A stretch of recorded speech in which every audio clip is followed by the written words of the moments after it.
Cristo voltará como juiz poderoso. Se o reino do céu não é deste mundo assim como o próprio Senhor Jesus Cristo e todos os crentes também não são, por que temos a citação de tantos conflitos e guerras entre as nações deste mundo no livro de Apocalipse? Porque em nossos dias temos tido guerras não apenas de caráter informacional, cultural, mas sobretudo de caráter militar. Não se esperava para o século XXI um tempo de paz entre as nações? Jesus disse que mesmo antes do tempo do fim, no que ele chamou de princípio das dores, haveria guerras e rumores de guerras. Isto indica que o próprio reino do céu será introduzido em sua forma final através de guerras e desolações em que importa que grande parte da humanidade seja visitada com juízos poderosos como os havidos nos dias do dilúvio e em Sodoma e Gomorra, de maneira que os ímpios sejam removidos da terra, quando Jesus passar a reinar eternamente sobre os justos e somente sobre estes. Quando a Bíblia fala de justos, isto se refere àqueles que foram justificados por meio da fé em Cristo, e que foram renascidos de novo e santificados pelo Espírito Santo, os quais serão santificados progressivamente pelo mesmo Espírito para que amem e pratiquem o que é devido à justiça de Deus. Ninguém se iluda pensando que o reino do céu, que é invisível, espiritual e que se manifesta no coração de cada justo, possa ser comparado a alguma corrente política mesmo que ela seja de caráter libertário e conservador. Muito nos ajuda na compreensão desta verdade, que Jesus e os apóstolos jamais apoiaram que houvesse da parte dos judeus, que eram o povo da aliança com Deus, qualquer tipo de esforço para se libertarem do jugo do Império Romano, e na verdade, a verdadeira liberdade de um judeu que tivesse alcançado a vida eterna, jamais consistiu em que a nação israelita se encontrasse liberta de qualquer jugo opressivo de nações estrangeiras. Tal jugo, a propósito, sempre foi algo que acompanhou toda a história da referida nação, especialmente no chamado período dos juízes, e posteriormente sob Babilônia, Pérsia, Grécia e Roma. Há em nossos dias um grande perigo para a Igreja de Cristo, em confundir que o propósito de Deus quanto ao triunfo do reino de Cristo consiste em fazer com que todas as nações vençam as forças ateístas ou de qualquer outra ordem que sejam contrárias aos princípios judaico-cristãos, geralmente encontrados na defesa das alas de viés conservador, pois é possível se levantar contra as bandeiras abomináveis que são levantadas por aqueles que não temem a Deus e os seus mandamentos, ao contrário, que os odeiam, rejeitam e lutam para extirparem da face da terra, das mentes e corações daqueles que os amam e seguem. E ainda assim, caso toda esta fidelidade a princípios sociopolíticos não chegue a alcançar a verdadeira prática da santidade, da justiça, da verdade e da piedade, no poder do Espírito Santo, conforme está descrita na palavra de Deus, e desta forma, permanecerem os tais ainda sem salvação, a par de todo o seu empenho para fazer com que as nações do mundo tenham liberdade de expressão, garantia de direitos individuais e soberania nacional. É evidente que o despertamento de movimentos conservadores em todo o mundo foi provocado intencionalmente por aqueles que são poderosos e lutam para a formação de um Estado extremamente forte, fundado no princípio globalista de poder total sobre indivíduos, famílias e nações, colocando-os inteiramente sob a tutela de um governo central totalitário que terá sua forma final na pessoa do Anticristo,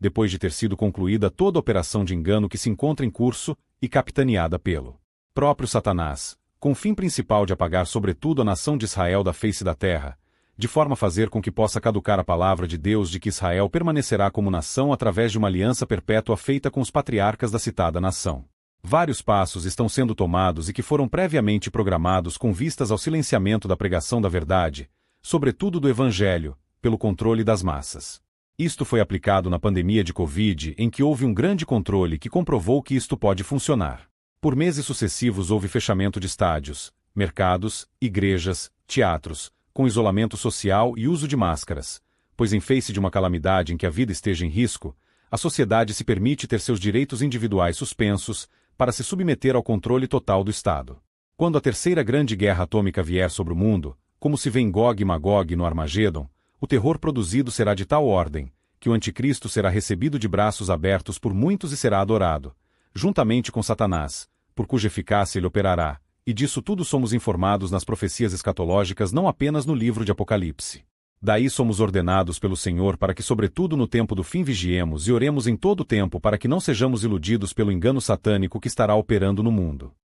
Irmãos, no que diz respeito à vinda de nosso Senhor Jesus Cristo e à nossa reunião com Ele, nós vos exortamos a que não vos demovais da vossa mente, com facilidade, nem vos perturbeis, quer por espírito, quer por palavra, quer por epístola, como se procedesse de nós, supondo tenha chegado o dia do Senhor. Ninguém, de nenhum modo, vos engane, porque isto não acontecerá sem que primeiro venha a apostasia e seja revelado o homem da iniquidade, o filho da perdição. o qual se opõe e se levanta contra tudo que se chama Deus ou é objeto de culto, a ponto de assentar-se no santuário de Deus, ostentando-se como se fosse o próprio Deus. Não vos recordais de que, ainda convosco, eu costumava dizer-vos estas coisas? E, agora, sabeis o que o detém, para que ele seja revelado somente em ocasião própria. Com efeito, o mistério da iniquidade já opera e aguarda somente que seja afastado aquele que agora o detém. Então, será, de fato, revelado o iníquo, a quem o Senhor Jesus matará com o sopro de sua boca e o destruirá pela manifestação de sua vinda.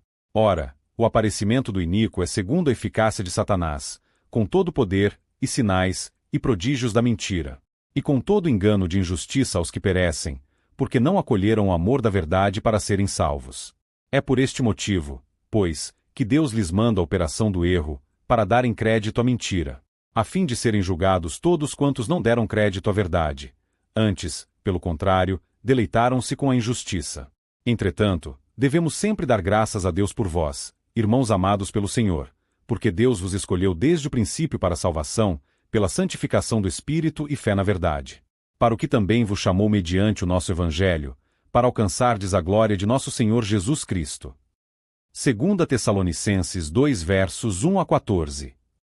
Em face de tudo isso, é preciso estar em vigilância constante contra os diversos ardis de Satanás, que se intensificam sobretudo neste tempo do fim, e que por cuja causa estaremos apresentando brevemente uma série de vídeos sob o título As Batalhas Espirituais Finais, baseada em Efésios 6, que discorre sobre a armadura completa de Deus que o cristão deve vestir e usar para ser vencedor nesta guerra contra os principados e potestades, que consiste em muitas batalhas desde o princípio do mundo. O que se pretende com isto, como desde o início do Evangelho, é sobretudo manter o amor de Jesus entre os cristãos para que sejam achados de modo digno por ocasião da sua volta. Esta talvez seja a nossa maior necessidade nestes dias em que o amor de muitos tem se esfriado por causa da multiplicação da iniquidade. A própria iniquidade operando em muitos não é em si mesmo motivo plausível para que o nosso amor esfrie, mas é assim considerada por muitos que não foram aperfeiçoados e amadurecidos no amor de Deus, de modo que pensam erroneamente que o que vem de errado nos outros seja um motivo justificável para que não os amem. Vamos detalhar e explicar isto de maneira melhor adiante. Se perguntarmos a uma pessoa amiga se ela gosta de nós ou nos ama, ela certamente não dirá sim ou não prontamente, mas mesmo em caso positivo, dirá antes o que vê de ruim ou errado em nós que tem atrapalhado o nosso relacionamento. E é justamente aqui que se revela o que é um amor imaturo ou falho, pois a pessoa pensa que o amor verdadeiro de Deus, quando derramado no nosso coração, é dependente de que o objeto do mesmo seja alguém perfeito ou sem muitos defeitos. Deus nos amou mesmo antes de nos convertermos a Ele, e ainda assim, ou seja, quando nos convertemos, continuamos possuindo muitos defeitos, e nem por isso Deus deixa de nos amar. É precisamente nisto que manifesta que o amor de fato cobre multidão de pecados, que é benignos, paciente, longânimo, que tudo sofre, suporta e espera, e não se irrita facilmente. Daí ser nosso dever perdoarmos não 7, mas 70 vezes 7, pois Deus nos tem perdoado os bilhões de pecados e continua nos amando. Isto explica porque Jesus diz que devemos amar os nossos inimigos, orar pelos que nos perseguem e abençoar os que nos amaldiçoam, pois o amor de Deus age assim, e tem agido principalmente conosco que éramos inimigos de Deus, pois a carne é inimizade contra Ele. Então, se nos dispormos a amar com este amor divino que Jesus nos ordenou, Ele derramará a sua graça abundantemente sobre nós para que possamos amar assim como Ele nos amou e tem amado. E isto será cura para muitos, tanto para nós, quanto para os que serão os objetos do nosso amor.